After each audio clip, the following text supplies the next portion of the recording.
The boy came screaming into the world on a winter morning, the sky bruised with clouds that promised snow. His mother, Althea, lay on a pallet of straw in a narrow house near the Eurotas River. The midwife cut the cord and lifted the newborn high, his skin slick with blood and birth. For a moment, the air was filled only with his cries, sharp, insistent, alive. Outside, the elder of the village waited. Every Spartan child faced judgment at birth. The elder took the boy, his gnarled hands cradling the infant as if weighing the worth of his flesh. He turned the child toward the pale light filtering through the door, examined his limbs, his chest, his eyes. Then he nodded. "Strong," he said simply. "He will live." The boy was given back to his mother and named Leandros, after her father, who had fallen at Thermopylae. His father, Dorius, stood silent, the faintest glimmer of pride crossing his face before he left to return to his barracks. A Spartan father did not linger over a child. His duty was to Sparta first, his sons second. For the first 7 years of his life, Leandros knew warmth his mother's hands, the laughter of other children, the smell of olive oil and bread.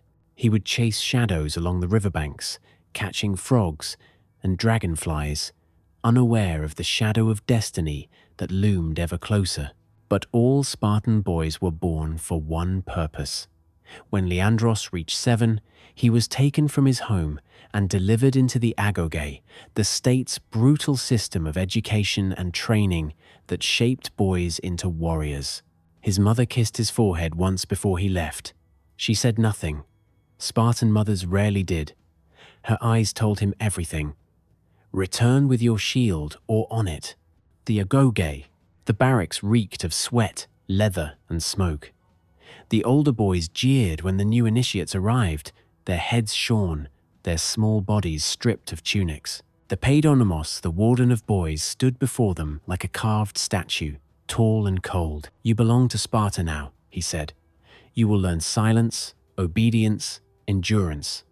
You will learn to take pain as an offering to the state. Your life is not your own." From that day, Leandros was broken and reforged. The boys slept on reeds. They had to cut themselves from the riverbanks. They wore one cloak all year, through the freezing nights of winter and the scorching summers. Hunger was constant. Stealing food was encouraged. Getting caught was punished. Leandros learned to fight not only with his fists, but with cunning. When one of the older boys beat him for speaking out of turn, Leandros waited until nightfall. He crept from his mat and rubbed stinging nettles into the boy's bedding. The next morning, his tormentor woke screaming, covered in welts. The paidonomos punished them both, but Leandros learned a deeper lesson. Survival was not just strength, but wit. At 12, he was sent into the wilds with nothing but a dagger and a single cloak. The test was simple. Live for a week without being found or dying. He drank from the river, caught fish with his hands, and slept beneath olive trees. When a helot, one of the enslaved Messenians, spotted him and tried to take his cloak, Leandros slit the man's throat. When he returned to the barracks, he said nothing of it, but the blood beneath his fingernails spoke louder than words. At 15, he was lean and hard as bronze. The trainers called him Leandros the Wolf. He fought with precision, not fury, but purpose. He could endure beatings without crying out, cold without shivering, hunger without complaint. But the agoge did more than teach him strength. It stripped away softness, love, and doubt. When another boy, Callan, broke his leg during training and cried out, Leandros hesitated to help. The hesitation earned him a lash across the face. Compassion was weakness. From then on, he learned to mask it. By 20, he was chosen for the Crypteia, the secret police of the Spartan state. Each night, they went out into the countryside to terrorize and kill helots who might rise against their masters. The elders said it was to harden them. The reality was darker. It was blood training. One night, Leandros lay hidden in a field of barley as a helot boy, no older than himself when he'd first entered the agoge, walked past humming to himself. Leandros rose silently and slit his throat. The blood soaked into the earth, like wine. He told himself it was duty. But that night, for the first time in years, he dreamt of his mother's voice. The warrior. At 21, Leandros became a full citizen, a Spartiates. His long hair, now grown as a symbol of freedom and manhood, flowed down his shoulders. He was assigned to a Sicilian, a mess of 15 men who ate, trained, and fought together. Brotherhood was sacred. A man who failed his group was cast out. He learned the art of the phalanx, the living wall of shields and spears that made Sparta invincible. Training was endless, marching in perfect rhythm, thrusting the dory forward, locking shields until arms trembled. The instructors drilled them until their movements were one. In battle, a Spartan was not himself. He was a limb of a greater body. At 24, war came. The city-state of Argos defied Sparta, and the kings called their men to arms. Leandros marched south under the burning sun, his bronze cuirass gleaming, his shield marked with the lambda of Lacedaemon. The battlefield stank of sweat and iron. Argive hoplites stood across the plain, their plumes fluttering. Leandros felt no fear, only focus. The flute players began their slow, steady rhythm, and the Spartans advanced, step by deliberate step. The first clash was thunder. Shields slammed, spears shattered, men screamed. Leandros drove his spear into a man's gut, felt the life leave him through the haft.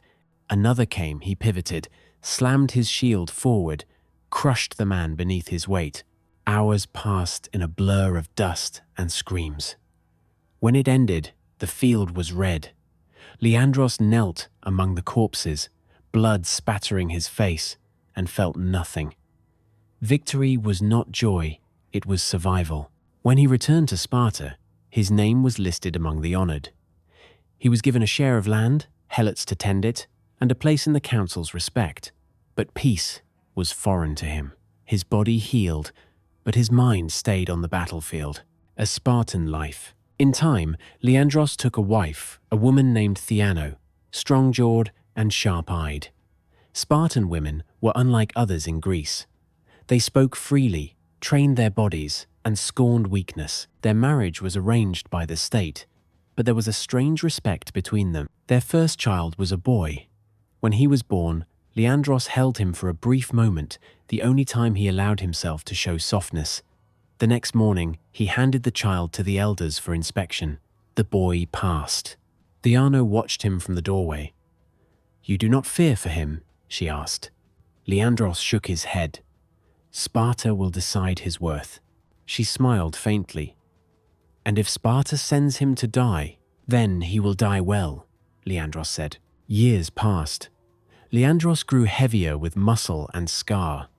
He served in campaigns across the Peloponnese, fought against Tegea, Arcadia, even small uprisings within Laconia. He trained new recruits, teaching them to move like water, to kill without thought. Yet in quiet moments, he would walk to the Eurotas River and sit by the reeds. He thought of the Helot boy he'd killed, of Callan's broken leg, of his mother's last look. The old ways had forged him into iron, but iron rusts. One evening, Theano came to him. "Our son is 7, she said. "He goes to the agoge tomorrow." Leandros looked up, startled by how fast time had passed. The boy stood behind her, small and silent, his eyes steady, his father's eyes.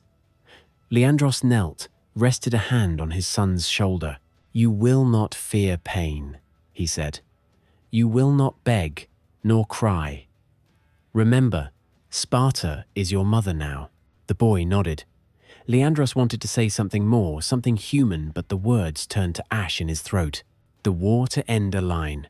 When Leandros was 38, the Peloponnesian War had long begun. Athens and Sparta tore Greece apart, their alliances fracturing cities and kin alike. Leandros had fought in countless skirmishes, but this time the kings called for a great campaign to march north, to destroy Athens' allies and cripple her trade. He answered, as he always had. The army gathered in the thousands, red cloaks flapping like tongues of flame. They crossed rivers, climbed mountains, marched through lands that cursed their name. Leandros commanded Aloshos, a small company of younger men, including his own son, now 20 and hardened by the agoge. The son was everything a Spartan should be: disciplined, fearless, loyal.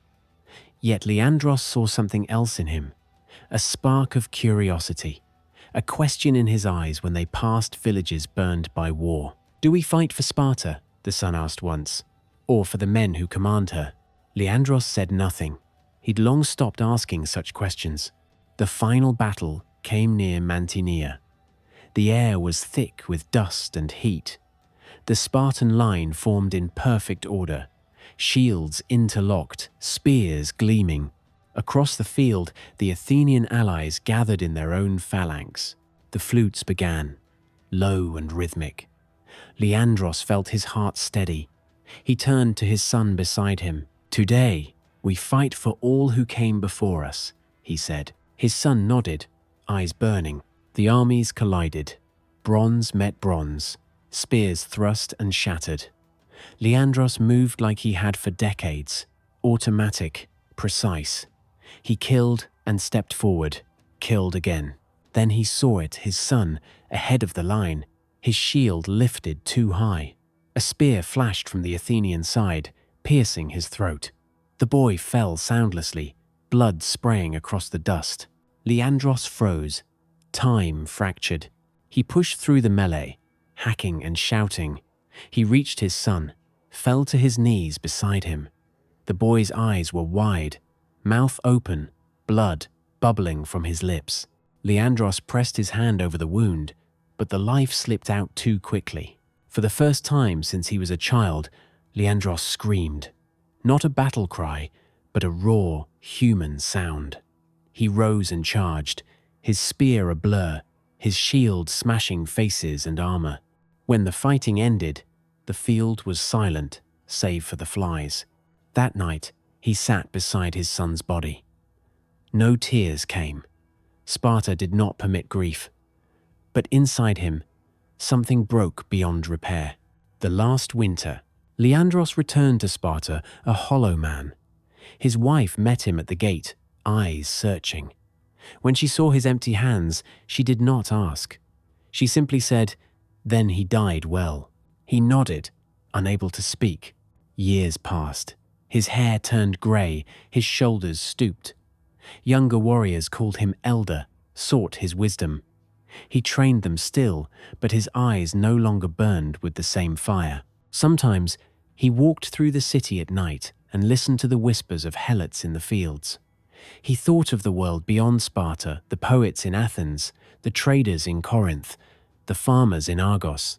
They lived softer lives, perhaps weaker ones, but freer. He wondered if they pitied him or envied him. When he was 60, Sparta called again. A revolt had broken out among the helots. The ephors demanded that even the elders take arms.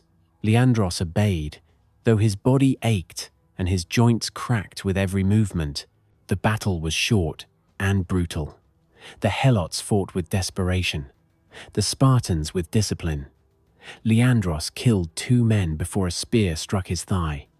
He fell, shield raised, surrounded by chaos. A young helot charged him, screaming, eyes wild. Leandros saw not an enemy, but a reflection, a man born into chains, fighting for something larger than himself. He almost lowered his spear, but instinct prevailed. He struck first. The helot fell, twitching. Leandros lay back, breathing hard, watching clouds drift above. His blood seeped into the dirt. Around him, Sparta triumphed again. He thought of his mother, of her kiss on the day he left home. He thought of Theano's sharp smile, of his son's eyes. He thought of the river, the reeds, the sunlight on the water. When the pain grew distant, he whispered to no one, "Sparta endures." And then, at last, he let go. Epilogue. They buried him on the hillside, overlooking the Eurotas, as they did all warriors who died in service. A simple stone bore his name, Leandros, son of Dorius, who lived and died for Sparta. Years later, when the tide of Greece shifted and Sparta's power waned, shepherds still passed that stone. Some said that on cold mornings, when the mist rolled from the river, you could see a lone figure standing above the valley, tall, cloaked in red, watching the land that had shaped and consumed him. They called him the last true Spartan. But the truth was simpler. He was a man, born to a city that demanded perfection, forged into a weapon that forgot how to be human. His life was a mirror of Sparta itself, glorious, unyielding, and doomed to fade. And though centuries would pass, the echo of his life, the rhythm of marching feet, the hiss of steel, the silence after the scream would never truly die. Historical note: while Leandros is a fictional character, his life reflects the realities of classical Sparta between the 6th and 4th centuries BCE. Infant inspection was real. Newborns deemed weak were often exposed. The agoge was a state-run system that trained boys from age 7 to become soldiers, emphasizing endurance, obedience, and silence. The crypteia functioned as both secret police and a test of brutality, involving the ritualized killing of helots. Spartan men lived in communal messes, syssitia, until age 30, and were expected to serve in the military until 60. The famous saying, "Return with your shield," or "on it," epitomized Spartan discipline and the subordination of individual life to the state. Leandros' story, though fictional, mirrors the rise and decline of the Spartan ideal, a people unmatched in discipline and valor, yet ultimately broken by the same rigidity that made them strong. Please consider liking, subscribing, and maybe leaving a comment. Thank you for watching.